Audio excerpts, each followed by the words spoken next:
Hello बच्चे, आज मैं बताने जा रही हूँ संज्ञा के भेद। अब संज्ञा के कितने भेद होते हैं बच्चों? अब मैं बता रही हूँ। हिंदी व्याकरण के आधार पर संज्ञा के मुख्यतः 5 भेद होते हैं। संज्ञा के कितने भेद होते हैं बच्चों? मुख्यतः 5 भेद होते हैं। पहला व्यक्तिवाचक संज्ञा, व्यक्तिवाचक संज्ञा। दूसरा 2 नंबर है जातिवाचक संज्ञा। तीसरा नंबर है भाववाचक संज्ञा। 4 नंबर है समूहवाचक संज्ञा। 5 नंबर है द्रव्यवाचक संज्ञा। अब बच्चों, ये जो 5 भेद है संज्ञा का, अब इनका हमको परिभाषा लिखना है। अब बच्चों परिभाषा जानिए एक एक करके। अब सुनिए बच्चों, पहला क्या है?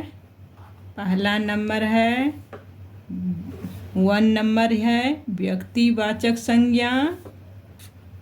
अब व्यक्तिवाचक संज्ञा हम किसे कहते हैं? अब व्यक्तिवाचक संज्ञा के बारे में सुनिए। जिस शब्द से किसी एक वस्तु या व्यक्ति का बोध होता है उसे व्यक्तिवाचक संज्ञा कहते हैं। जैसे बच्चों क्या आया इसमें? जिस शब्द से किसी एक वस्तु या व्यक्ति का बोध होता है उसे व्यक्तिवाचक संज्ञा कहते हैं। जैसे अब सुनिए बच्चों, जैसे रमेश क्या हो गया? एक व्यक्ति हो गया। तो क्या हो गया? एक व्यक्ति का बोध हो गया। महेश एक व्यक्ति का बोध हो गया। अब जैसे गंगा है, ये क्या हो गया? ये एक ही गंगा का नाम है, तो एक ही चीज़ का एक ही नाम हो गया गंगा। हिमालय एक ही नाम हो गया, एक ही संज्ञा का बोध हुआ इसमें। प्रेमचंद्र, तुलसीदास, उसी तरह प्रेमचंद्र, तुलसीदास, गीता, गोदान, कोसी, पटना, भारत आदि।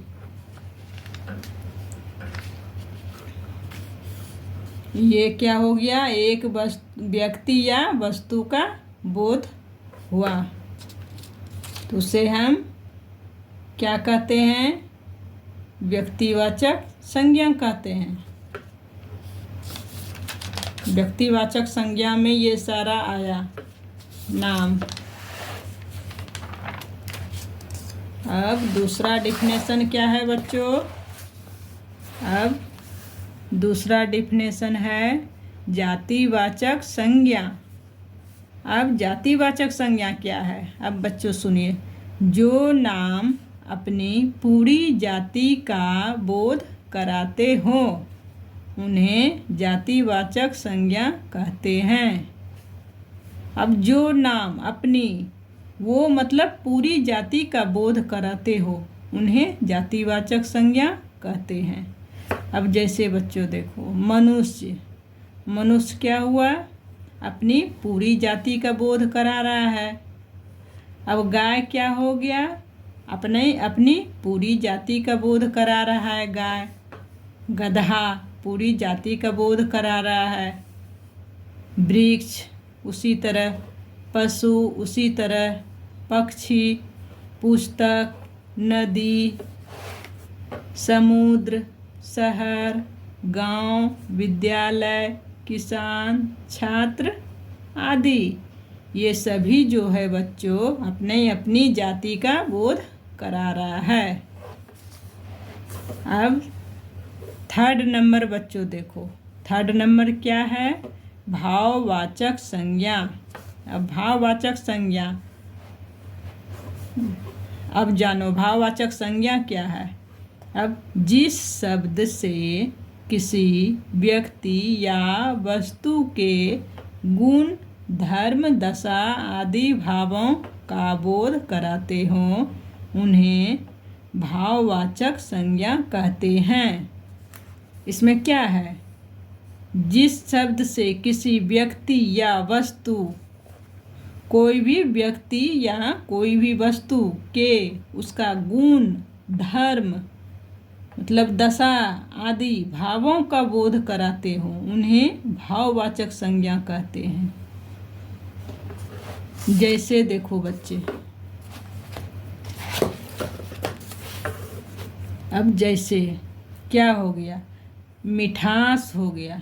ये जो मिठास है बच्चों, अपना जो मिठास है, ये है मिठास, अपना क्या है? ये भाव का बोध करा रहा है। ये मिठास, इसमें एक भाव है, वो अपनी भाव का बोध करा रहा है। सुंदरता, ये अपनी भाव का बोध करा रहा है। क्या है? सुंदरता। लंबाई, ये भी अपना भाव का बोध करा रहा है। बचपन, ये भी अपना भाव का बोध करा रहा है। दोस्ती, दया। अब जैसे बच्चों देखो, दया, दया जैसे किसी के प्रति हमको दया आ गया, तो ये एक क्या हो गया? भाव हो गया बच्चों। ये भाववाचक संज्ञा में आ जाता है। प्रेम, प्रेम को हम देख नहीं सकते, प्रेम किसी के प्रति हो जाता है, ये क्या हो गया? एक मन का भाव हुआ। प्रेम एक भाववाचक संज्ञा में आ जाता है। साहस आदि, ये सभी क्या हो गया? भाववाचक संज्ञा हो गया बच्चों। अब 4th नंबर है बच्चों। 4th नंबर देखो, 4th नंबर क्या है? समूहवाचक संज्ञा। अब समूहवाचक संज्ञा क्या है बच्चों? देखो, जिस शब्द से किसी व्यक्ति के समूह अथवा वस्तु का बोध हो उसे समूहवाचक संज्ञा कहते हैं। जैसे क्या हो गया बच्चों? सभा। अब सभा देखो, कहीं पर सभा लगा है, जैसे कोई सभा बैठाया है, सभा लगा है, वहाँ कितना सारे लोग होते हैं? बहुत सारे लोग होते हैं सभा में, इसीलिए ये समूहवाचक संज्ञा में आ गया। अब दल, अब देखो बच्चे, कोई चीज़ का दल आ रहा है, जैसे मतलब सेना का दल आ रहा है, एक प्रकार का कोई भी चीज़, जैसे कोई दल हो गया, सेना का दल हो गया, वो आ रहा है एक झुंड होके, वही हो गया दल। दल दल भी समूहवाचक संज्ञा में आ गया। अब संघ, सब पूरा मिला, कोई भी कमेटी का एक संघ होता है, कोई भी पूरा गठन होता है, मतलब पूरा वो एक समूह तरह का होता है, उसको संघ बोलते हैं। वो बच्चों जैसे संघ हो गया, गुच्छा हो गया, गुच्छा हो गया, उसमें भी बहुत सारा गुच्छा रहता है, जैसे आम का ही गुच्छा ले लो, उसमें बहुत सारे आम रहते हैं, वो क्या हो जाता है? समूहवाचक संज्ञा में आ जाता है। जैसे मेला, मेला हो गया, बहुत सारा आदमी रहता है मेला में, वो समूहवाचक संज्ञा हो गया। भीड़ हो गया, भीड़ भी समूहवाचक संज्ञा में आ गया, जहाँ बहुत सारा रहता है, वो समूहवाचक संज्ञा हो जाता है। बाजार हो गया, रैली हो गया, झुंड हो गया इत्यादि, ये सभी समूहवाचक संज्ञा में आ गया। अब बच्चों देखो, अब 5वां नंबर है, 5th नंबर। अब क्या है? लास्ट 5th नंबर है द्रव्यवाचक संज्ञा।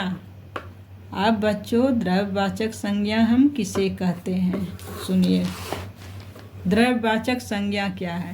अब जिस शब्द से किसी धातु, धातु मतलब क्या हुआ? कोई एक प्रकार का धातु होता है, द्रव्य, एक वो ठोस पदार्थ होता है, एक द्रव्य या ऐसी वस्तुएं जिसे नापा तौला जा सके, का बोध हो, द्रव्यवाचक संज्ञा कहलाती है। वैसी वस्तु जिसे हम नाप तौल सके, और धातु मतलब द्रव्य मतलब ठोस पदार्थ, कुछ धातु मतलब वो लोहे का धातु या तो कुछ ठोस वगैरह धातु द्रव्य, या ऐसी वस्तुएं जिसे नापा तौला जा सके, का बोध हो, द्रव्यवाचक संज्ञा कहलाती है। जैसे बच्चों देखो, अब जैसे हो गया दूध हो गया। अब दूध को हम क्या करते हैं, ये दूध को नापा तौला, जैसे दूध को हम लीटर के हिसाब से नाप के देते हैं, तौल के भी देते हैं किलो हिसाब से दूध को, तो ये क्या हो गया, द्रव्यवाचक संज्ञा हो गया। दही को भी उसी प्रकार नाप तौल के देते हैं, तो क्या हो गया बच्चों, द्रव्यवाचक संज्ञा हो गया। सोना को भी नाप तौल के हम देते हैं किसी को, ये भी हो गया द्रव्यवाचक संज्ञा में आ गया। चांदी भी उसी प्रकार द्रव्यवाचक संज्ञा में आ गया। लोहा भी नापा तौला जा सकता है, तो वो हो गया क्या, द्रव्यवाचक संज्ञा हो गया। उसी तरह लकड़ी हो गया, इसको भी नाप तौल के लेते हैं हम लोग, किसी को देते हैं। पानी को भी हम लीटर के हिसाब से नापते हैं, तौल के भी देते हैं।